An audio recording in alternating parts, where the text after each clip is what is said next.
Hi guys, আমি একটা long video নিয়ে আসলাম। আশা করি আপনারা সবাই দেখবেন। আমরা এখন এই বিল্ডিং এর ৩ সাইডের কাম শেষ, এখন সামনের সাইডের কামটা বাকি আছে। তো মনে করলাম যে আমি একটা লং ভিডিও তৈরি করি, যাতে যারা দুবাই আসতে চায় নতুন বাংলাদেশের থেকে, তাদের জন্য এই ভিডিওটা উপকারিত। তারা এই ভিডিওর মাধ্যম দিয়ে মানে ফুল না শিখতে পারলেও কিছুটা শিখতে পারবো। কিছুটা শিখার আছে এই ভিডিওর মাধ্যমে। যেমন আমরা কিভাবে সিগালা লাগাই, কিভাবে সিগালাগুলো লাগাই, পাথর লাগাই। আমি নেক্সট যে ভিডিওগুলো আছে এই ভিডিও আমি দিছি, রিচ ভিডিও দিছি যে আমরা কিভাবে পাথরগুলো লাগাই, আমরা কিভাবে সিগালাগুলো লাগাই। তো আমি লং ভিডিও নিয়ে আসি, আমরা সামনের সাইডে কাজ করব, এর জন্য আমি নিয়ে আসছি। আশা করি আপনারা সবাই দেখবেন। যারা দুবাই আসতে চায় তাদের জন্য এই ভিডিওটা খুব গুরুত্বপূর্ণ অথবা খুব মূল্যবান এই ভিডিওটা।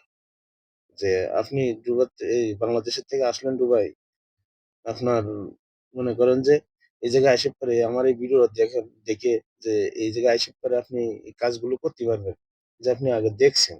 এর জন্য, বিশেষ করে এর জন্য আমার এই ভিডিওগুলো বানানো। যেমন আমরা আগে নতুন যখন আইসি দুবাই থেকে, আমরা এই কাজ কাম দেখি না, আমাদের আইসে কিন্তু বহুত হয়রানি হইতেছে। আর এখন কিন্তু অনলাইন ইন্টারনেটের যুগ, এখন কিন্তু এইগুলোর হয়রানি হতে হয় না কেন। আমরা ইউটিউবে, ফেসবুকে, যেকোনো জায়গায়, আমরা যেকোনো প্ল্যাটফর্মে, ফেসবুক, ইউটিউবে, টিকটকে, যেকোনো প্ল্যাটফর্মে গেলে সার্চ দিলে এই ভিডিওগুলো আমরা দেখতে পাই। আমাদের এর ভিতরে অনেক কিছু কাজ শিখার আছে, অথবা আমরা এই জায়গা থেকে কিছু কিছু শিখতে পারি। দেখে কিছু কিছু শিখতে পারি, পুরোটা না শিখতে পারলেও পরবর্তী নেক্সট টাইমে আমি যাই, কেউ আসুক, যেকোনো ইন্ডিয়াতে হোক, বাংলাদেশের হোক, যেকোনো জায়গা থেকে আসলে পরবর্তীতে তার জন্য উপকারিত এই ভিডিওটা। এর জন্য আমি এই ভিডিওটা করছি। আশা করি আপনারা দেখবেন। বিশেষ করে এই দুবাই আসার পরে আমরা এইভাবে কাজগুলো করি। কিভাবে ভিটামিন গুলো লাগাই, এটার বাংলায় বলে হলো আপনার আল-কাদরা। আর আরবিতে বলে হলো ভিটামিন। তারপরে দেখেন আমরা কিভাবে পাথরগুলো কাটি। এর বর্ণনার মাধ্যমে, এই ভিডিওর মাধ্যমে এই বর্ণনাটাও আমি তুলে ধরছি। তারপরেও আমরা ফিনিশিং করছি কাজ। ফিনিশিং করছি, সেও ভিডিওটাও আমি এর ভিতরে তুলে ধরছি যে আমরা লাস্টে কাজ কিভাবে শেষ করে ফিনিশ করছি।